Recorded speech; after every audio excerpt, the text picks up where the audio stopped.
Olá, saudações a todos. Meu nome é Ronald Araújo Pereira. Meu trabalho é sobre soluções clássicas em eletrodinâmicas estendidas. De forma geral, nós temos como objetivo aplicar métodos de teoria clássica de campos, como fórmulas de Lagrangiano, para obter as equações de movimento e equações de onda de algumas eletrodinâmicas que nós vamos estudar aqui, e em seguida usar o método de Green para solucionar essas equações de onda. A primeira eletrodinâmica que nós vamos analisar aqui é a eletrodinâmica de Podolsky, que é uma eletrodinâmica de Maxwell acrescida de um termo de altas derivadas, que é esse aqui. Esta eletrodinâmica ela foi proposta no início dos anos 40, sendo uma teoria de segunda ordem com termo propagante massivo que preserva a simetria de gauge. Característica essa que a diferencia da eletrodinâmica de Proctor, que também é uma eletrodinâmica com um termo propagante massivo. Como essa eletrodinâmica contém termos de altas derivadas, para encontrar as equações de onda desta eletrodinâmica, a gente propõe utilizar o formalismo lagrangiano com altas derivadas, que é citado aqui na equação 2. Portanto, se eu aplico a equação 2 na equação 1, e usando um calibre de Lorentz, juntamente com o regime estacionário, eu encontro essas equações aqui 3 e 4, que são as equações de onda para os potenciais escalar e vetor, respectivamente.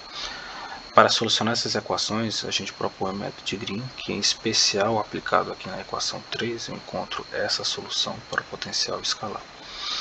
De imediato, a gente observa que esse potencial não é um potencial coulombiano, porém, no limite quando θ tende a zero, eu recaio ao potencial coulombiano. Mas isso já era de se esperar, porque se eu tomo θ igual a zero na equação 1, eu recaio justamente à eletrodinâmica de Maxwell. Outro fato curioso a ser comentado é que a pequenas distâncias, esse potencial escalar ele não é divergente. Fato, que era relevante e presente na eletrodinâmica de Maxwell. Basta expandir essa exponencial e perceber que esse potencial não diverge.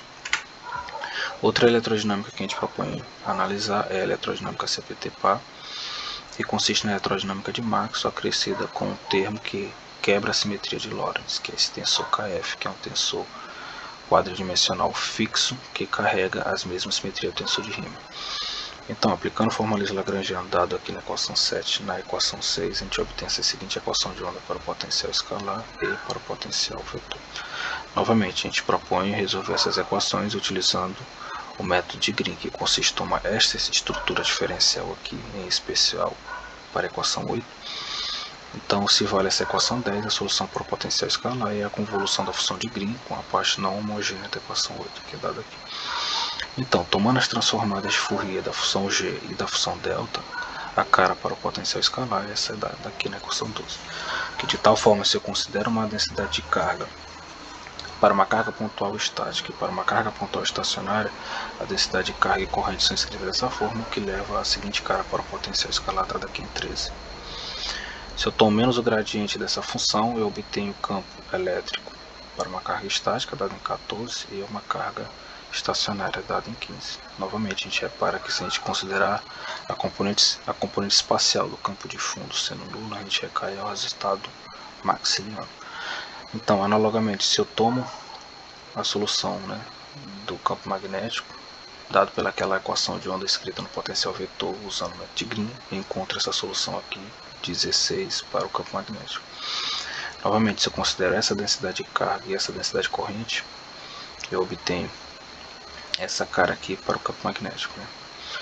De tal forma que se eu considerar uma carga somente estática e pontual, desconsiderando o regime estacionário, o campo magnético se reduz dessa forma aqui, o que comprova que o campo magnético ele é ortogonal ao vetor posição. A próxima eletrodinâmica que eu vou analisar aqui é a eletrodinâmica de Podolsky com altas derivadas, que é dada aqui na equação 19, com violação da simetria de Lorentz, que é dada nesse termo aqui, onde esse campo de fundo é o responsável pela quebra da simetria. Então, se eu aplico o formalismo lagrangiano na equação 19, eu obtenho essa equação aqui de onda, dada em 20, de tal forma que eu posso escrever dessa forma mais compacta, onde esse operador caixa aqui é um operador tensorial. Se eu proponho resolver o potencial escalar e vetor, eu posso inverter esse operador dessa forma aqui, de tal forma que é possível mostrar que a inversão desse operador é a função de Green. Para inverter esse operador, a gente usa uma técnica muito conhecida na física teórica, que é denominado cálculo do propagador de Feynman, que se eu aplicar essa técnica eu encontro essa seguinte cara aqui para a inversão do operador, que é a função de Green. Então, ciente de que o potencial escalar, o potencial vetor, é dado pela convolução da função de Green com a parte não homogênea, então se eu tomo essa convolução aqui da G com a parte não homogênea, eu encontro essa seguinte cara aqui para o potencial escalar. Considerando essa densidade de carga escrita dessa forma para uma carga estática, o potencial escalar é dado desta forma aqui, né, que novamente a gente repara a parte da eletrodinâmica de Podolsky justamente com a parte da quebra da simetria, né, que é o componente do campo de fundo.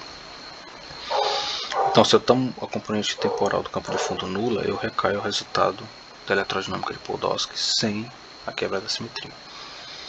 Então, a principal conclusão deste trabalho foi de que na eletrodinâmica de Podolsky, para pequenas distâncias, a gente observou que o comportamento eletrostático ele não é divergente, um fato que diferencia muito da eletrodinâmica de Maxwell, e a gente viu que a grandes distâncias o potencial escalar ele mantém um perfil colombiano. E aqui estão as referências.